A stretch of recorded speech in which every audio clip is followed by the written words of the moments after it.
আজ তোমাদেরকে সকাল সকাল মাছের বাজারে চলে এসে আমাদের বাজারে কত রকমের মাছ বিক্রি হয় দেখাবো বন্ধুরা।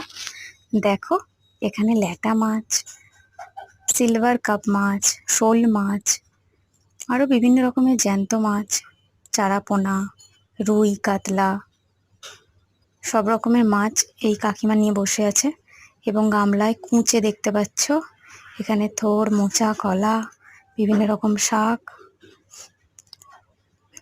সবজি নিয়ে বসেছে।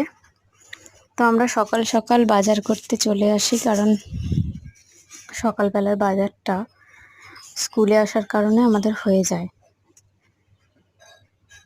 তাই আমরা দুজন সকালবেলায় বাজার করতে এসে গেছি। এখানে দেখো বিভিন্ন রকমের সবজি, দেখো শসা, পটল, ঢ্যাঁড়স, বেগুন, ঝিঙে, টমেটো, কুমড়ো, কচু, বেগুন সমস্ত কিছু বিক্রি হচ্ছে। সজনে ডাঁটার প্রচণ্ড দাম। কাঁচা লঙ্কা তো 250 টাকা কেজি বলছে। পালং শাক 300 টাকা কেজি। এখানে দেখো পটল, শসা বলছে 80 টাকা কেজি। তো বর্ষায় বিভিন্ন চাষের যে ক্ষেতগুলো আছে না আমাদের এখানে, সব তো জলমগ্ন হয়ে ডুবে গেছে। সেই জন্য সবজির প্রায় সবটাই 60 টাকার ওপরে। কোনোটা 60-এর নিচে, কোনোটা দাম নেই। বেশিরভাগটাই 60 টাকার ওপরে। শুধুমাত্র